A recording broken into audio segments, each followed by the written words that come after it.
I'm the Hooded Lid. Welcome to my channel. Today I am inspired by makeup artist Mary Greenwell. Mary Greenwell is a little bit of a legend, and many other makeup artists that are very famous now actually apprenticed for her. They work for her. Lisa Eldridge worked for her. Charlotte Tilbury worked for her.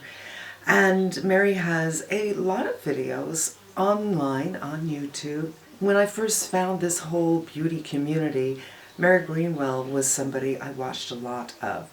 I believe she has a relationship with Chanel, so many of her videos are with Chanel products, and I have almost none of them today, but we're going to try to make do. I am inspired by her Biba interpretation. Biba was not just a designer, but a bit of a movement. It's very iconic for the original rich hippie kind of look. That's what I look at it as. The look had a thin brow and usually a dark eye, neutral to dark lip, and it didn't have, as Mary called it, a dolly look, so the blushes weren't pink, and it was all very soft and romantic, and we're going to try that today. Now usually when I think of Biba, I think of winter colors. I think of berries and hunter greens and rust, but I don't feel like doing that. We're on the cusp of spring, and I want to go a teeny bit lighter. I have swatched some of the things that I was thinking might work.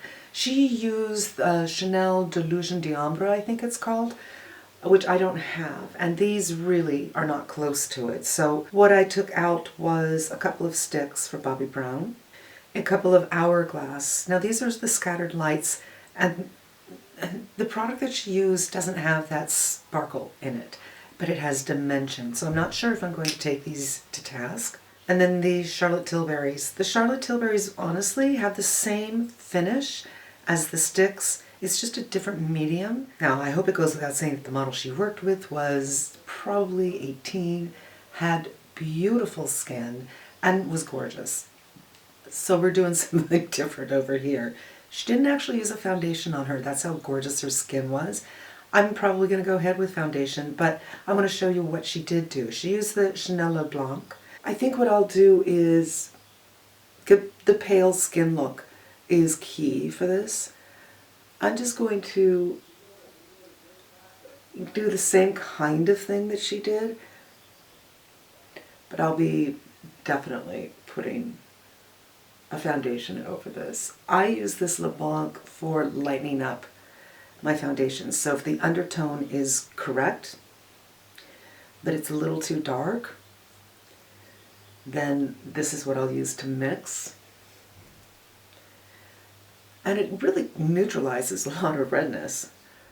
I'm going to mix a couple of foundations. The Kogan Dough, which doesn't have very much coverage, and I think I'm going to mix that with the Reboot, which is a teeny bit too dark for me, and this will help lighten it up. So the goal isn't to look shiny here, it's just as youthful as possible.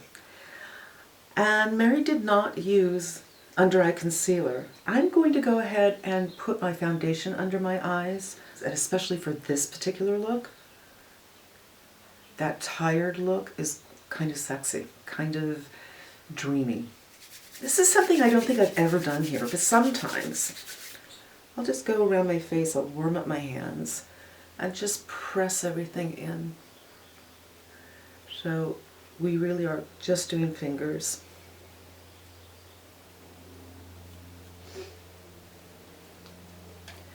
And have a light coverage. It's not perfect. You can see all my red bits, but they're not quite as red. Then she went in with the Le Blanc again and used that under the eyes. So she didn't do what I just did, putting the foundation underneath, but she wanted to bring in this lightness that looked like you were covering your under eyes, but you weren't. And she brought it inside a little bit.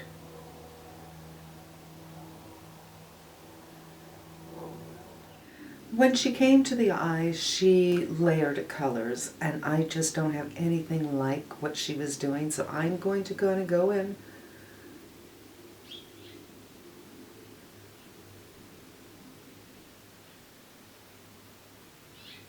And this color is a bit of mauve tone, so it could work in spring and in winter. The look she did was decidedly winter. And you can see that I'm giving some shape to my eye. I'm receding the hood a little bit, but the color, while there, is transparent. And I think that lends to the more spring-like look. This is where it gets tricky. I'm using Mona Lisa and Marie Antoinette. And I'm going to mix them together on my hand. The Mona Lisa is one I may have used here before. It's a really good one and done kind of color. If you're in a hurry,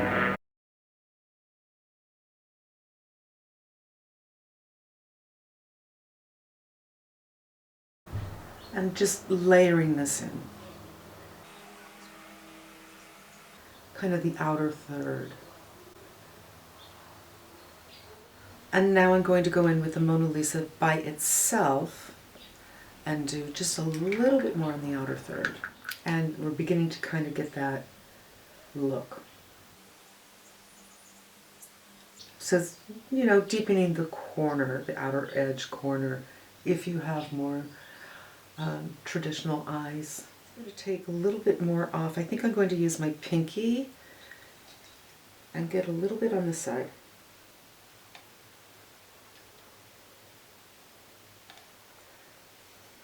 So this is mixing the Mona Lisa and the Marie Antoinette.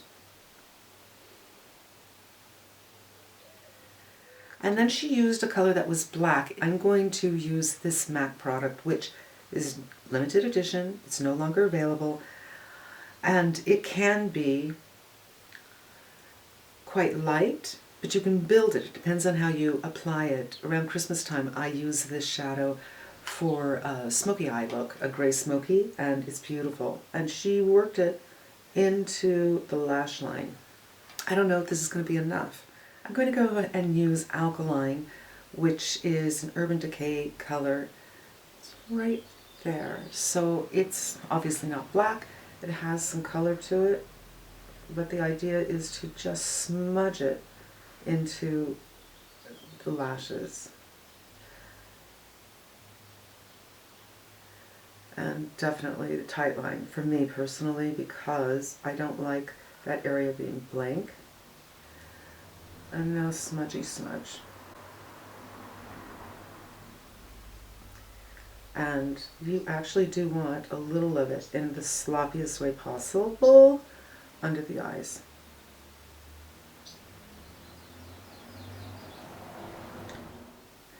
And I'm not being too precious with the blend because it's not about a precise look.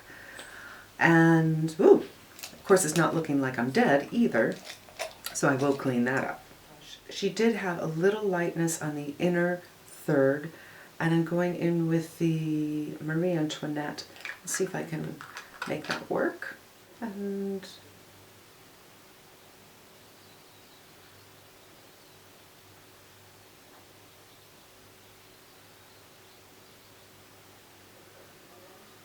it wasn't an inner corner highlight, it was just some lightness right through here. Now, when it comes to brows, the model had a thicker brow, not hugely thick, but it wasn't a thin brow, but it wasn't dense, it was sparse, and it was light. She was natural blonde. So she went in with a pencil that had kind of a copperish tone to it, and drew a narrow kind of Clara bow. I think that's it. Thin line right through her existing brow, and the illusion was that her brow was quite a bit darker and thinner than it was. My brows are a little too dark to try something like that. I'm afraid that it would end up just looking very, very hard if I tried to do a thin line through it. And this one, yeah, I just don't really see how that would work. I think what I'll just do is nothing. And she also used a burgundy mascara, which I am a big fan. I used to get the Clinique burgundy one every year, never would finish it, and I felt bad about continuing to buy it. And it wasn't waterproof. It could be a hot mess if you had a sneezing fit or your eyes watered. I'm going to use this Super Shock, which is not burgundy, but it is a very interesting grayish blue, and it is no doubt expired. Do not do this at home. And again, there's just a hint of blue there that helps with that dreamy quality. And bye-bye the shock. You were fun while you lasted.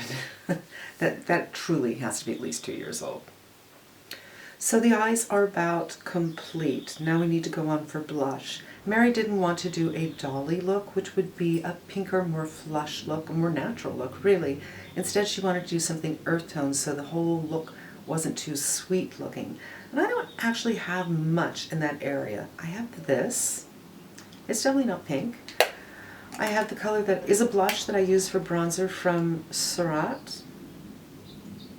And then I have this Chanel that I can't really show you because it's broken. I'm going to start with this one because it's a cream and because Mary used only creams on the face. I'm just going to warm it up on my hand.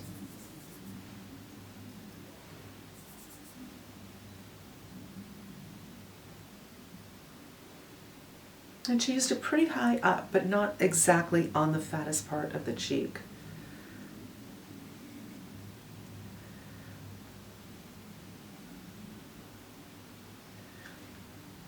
Now for the lip, usually the Biba lip is actually kind of dark. You would do plum on the eye, for instance, and plum on the lip.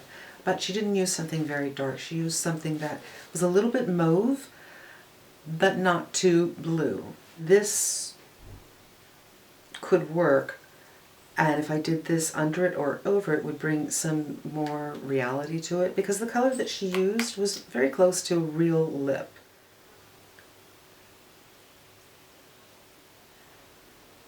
And this is a shaker from Lancome. Just going to shake it up and again put it on my hand and dab it on with my finger. Whoops. It's been so long since I've used this I forgot how to do it.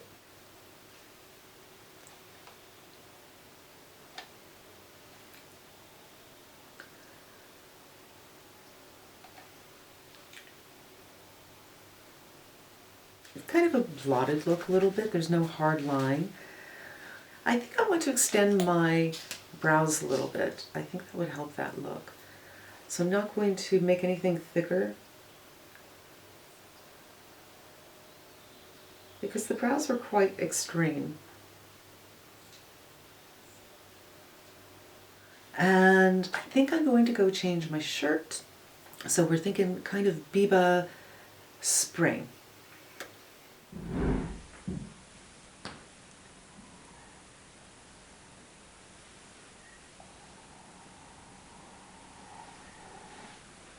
So I just wanted to give you the whole kind of hippy-dippy, rich hippie, Biba-ish spring idea.